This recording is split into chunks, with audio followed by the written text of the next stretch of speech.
fakt si zobral zápas s 3 ľuďmi naraz, že tak to rešpekt. Taká meka. OK.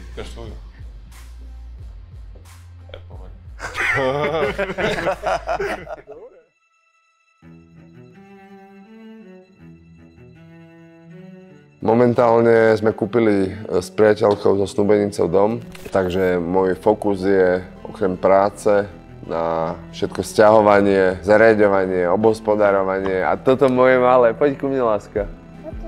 Botičku? No a toto. Poď ku mne, ukáž sa, pozri. Aha. A toto moja láska. Tomuto sa venujem. Rodina pre mňa znamená to najviac. Že to asi každý mi dá za pravdu, hlavne ten, kto tú rodinu má. Že rodina je to najdôležitejšie a to najviac, čo človek môže mať.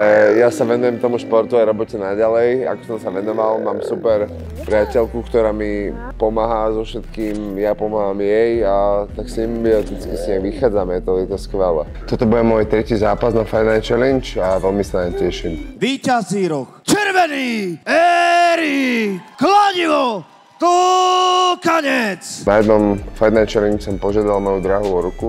Láska, vezme si ma. Áno. Ten druhý bol výnimočný v tom, že mal neuveriteľnú atmosféru. Na tom zimnom štadióne Ondreja Nepelu to bolo veľkolepé, to bolo nádherné. A tretí bude teda s týmito 3 nezbedníkmi. Tak ja box milujem, je to vec, čo viem robiť najlepšie vo svojom živote a je to výzva. Možno niektorí ľudia si myslia, že to bude mať ľahké, ale prechádzam s tými zápasmi, tými sparingami, s tými viacerými supermi a vôbec to nie je ľahké. Proste bude to pre mňa veľká výzva, napriek tomu, že tí ľudia nemajú možno také boxerské skúsenosti ani dokopy jak ja, ale budú to proste veľkí, silní, ťažkí chlapi a budem do toho musieť dať všetko, takže mám rád výzvy, mám rád nové veci a preto som to zobral. Musím povedať, že bohužiaľ je svet, kedy ľudí zaujíma zábava, nejaké škandály a Fight Night Challenge. Ja som rád, že zastrašuje aj profesionálnych športovcov, jak sme my, a aj týchto kurióznych ľudí. Nezmestíš sa do záberu. Poď sem, radšej. Sprachoval sa dneska, bracho? Neviem si predstaviť, keby mi niekto povedal pred 5 rokmi, že bude boxerský event na Nepelu plnom ľudí, že to bude ako realita. Takže na jednej strane áno, chápem, na druhej strane máme možnosť sa tam ukázať aj my boxeri a je to krásne. Takúto atmosféru, jak bola na Fight Night Challenge, čo sa týka ľudí, toho prostredia, toho vibu, som asi nezažil. Mojich 3 superov vnímam v prvom rade ako takú celkom veľkú neznámu. Ja volám jedného Kiwi, lebo je taký veľký a má taký chlpy. Tak vyzerá Kiwi, no, tak som ho tak nazval. A druhý blondiačik, môžeme nazvať tak. Ja som si vyskúšal už sparingy niekoľkokrát s viacerými supermi, preto aj vyzerám, jak vyzerám, lebo keď ťa bijú 2 naraz, až sa aj striedajú a v mojom prípade to boli ťažkí superi, boxery, tak to vôbec nie je ľahké. Ja som už na tlačovke povedal, že nehovorím to, čo nemôžem splniť. Nevnímam to úplne ako ľahké sústo, pretože keď tam budú stať 2 odhodlaní chlapi, ktorí sú naprataní a budú odhodlaní, že ma zbijú, tak to nemusí mať vôbec ľahké. Ja netvorím, že vyhrám. Možno nevyhrám, možno ma tam uťahajú, ubijú ma, alebo čo ja viem čo, ale skôr to vnímam tak, že ich postupne rozbijem. Myslím si, že tým, že nemajú zápasy a boxujú chvíľu, tak reálne nevedia, do čoho idú. Ja viem, do čoho idem asi viac trošku, jak oni. Bude to pre nich, nazvime to, pikantné. To, ako sa vyjadroval Kiwi na tlačovke, bolo pre mňa veľmi zábavné. Ešte len pochopíš, čo je kladivo. Ale ty nechápeš, čo je kladivo, tuším.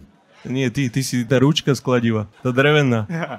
No ten koník, to som ja. Veľa ľudí sa ma pýtal, že či ma to neurazilo, alebo čo. Ja som bol fakt pobavený z toho, pretože ten chalan buď nevedel, o čom rozpráva, alebo chcel spraviť show. Takže buď má vymastenú hlavu úplne, alebo iba chcel spraviť sa nejakým spôsobom zaujímavým, ale nemyslím si, že získal nejakých obdivovateľov týmto vystúpením. Blondiak mi prišiel taký seriózny chalan, športovec, tiež ho vnímam ako väčšiu hrozbu, pretože vedel, o čom rozpráva, dávalo to zmysel celé a ak si stojí za slovom, tak nebude to príjemný super. Idem sa byť jedným najlepších boxeristov, ktorí po Slovensku kedy chodili a môže si hovoriť, kto chce, čo chce. Som pripravený odísť buď ako víťaz, alebo na nosítkach, nič medzi. Môj tretí super je boxer, pokiaľ som sa dozvedel správne, ale nemyslím, že je tak ťažký, jak ja, myslím, že ľahší a tých zápasov nemal veľa. Videl som nejaký jeden jeho zápas a pokiaľ by som mal s ním zápas 1 versus 1, tak by som aj nemusel trénovať na to, mám taký pocit z toho. Myslím, že vie boxovať, vie čo robí, ale nie je tak ťažký, nie je tak silný, nie je na takej úrovni jak ja, takže vnímam ho ako hrozbu, ale trošku z iného súdka tých dvoch. Lebo je tá kombinácia, že boxer, čo nemá možno až tak,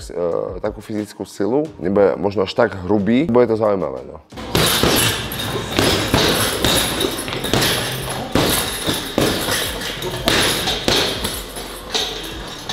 Toto bol náš Kiwi, toto bol náš blondiačik a ten tretí do toho ringu možno aj nevleze, keď uvidí, čo sa tam stalo.